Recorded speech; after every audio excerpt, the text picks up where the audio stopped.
আমি কিরকম বেঁচে আছি তুই এসে দেখে যা নিখিলেশ।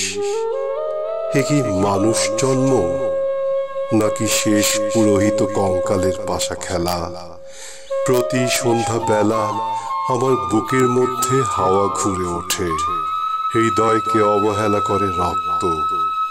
আমি মানুষের পায়ের কাছে কুকুর হয়ে বসে থাকি তার ভেতরের কুকুরটাকে দেখব বলে। আমি আক্রোশে হেসে উঠি না। আমি ছাড় পোকার পাশে ছাড় পোকা হয়ে হাঁটি, মশা হয়ে উড়ি একদল মশার সঙ্গে। হাঁটি অন্ধকারে, স্ত্রীলোকের খুব মধ্যে ডুব দিয়ে দেখেছি দেশলাই জেলে। ও গায়ে আমার কোনো ঘর বাড়ি নেই। আমি স্বপ্নের মধ্যে বাবুদের বাড়ির ছেলে সেজে গেছি রঙ্গালয়ে।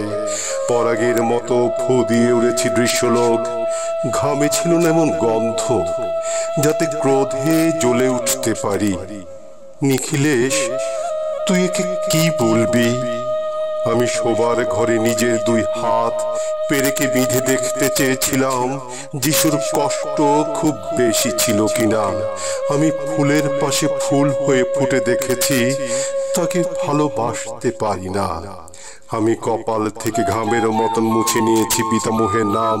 আমি শ্মশানে গিয়ে মরে যাবার বদলে মাইরি ঘুমিয়ে পড়েছিলাম। নিখিলেশ, আমি এই রকম ভাবে বেঁচে আছি। তোর সঙ্গে জীবন বদল করে কোনো লাভ হলো না আমার। একই নদীর তরঙ্গে ছেলেবেলার মতো ডুব সাঁতার, অথবা চশমা বদলের মতো কয়েক মিনিট আলোড়ন, অথবা গভীর রাতে সঙ্গম নিরত দম্পতির পাশে শুয়ে পুনরায় জন্ম ভিক্ষা। কেননা সময় নেই। আমার ঘরে দেয়ালের চুন ভাঙা দাগটিও বড় প্রিয়। মৃত গাছটির পাশে উত্তরের হাওয়ায় কিছুটা মায়া লেগে আছে। ভুল নাম ভুল শব্দ থেকে বাইরে এসে দেখি উই পোকা খেয়ে গেছে চিঠির বান্ডিল। তবু অক্লেশে হলুদকে হলুদ বলে ডাকতে পারি। আমি সর্বস্ব বন্ধক দিয়ে একবার একটি মুহূর্ত চেয়েছিলাম, একটি ব্যক্তিগত জিরো আওয়ার। ইচ্ছে ছিল না জানাবার এই বিশেষ কথাটা তোকে।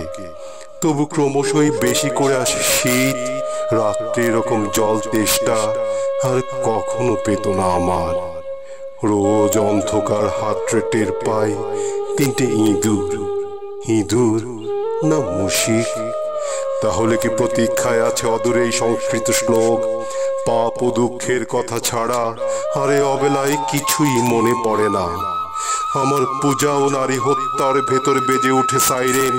নিজের দুহাত যখন নিজেদের ইচ্ছে মতো কাজ করে মনে হয় ওরা সত্যিকারের। আজকাল আমার নিজের চোখ দুটো মনে হয় সত্যি চোখ। এরকম সত্য পৃথিবীতে খুব বেশি নেই আর।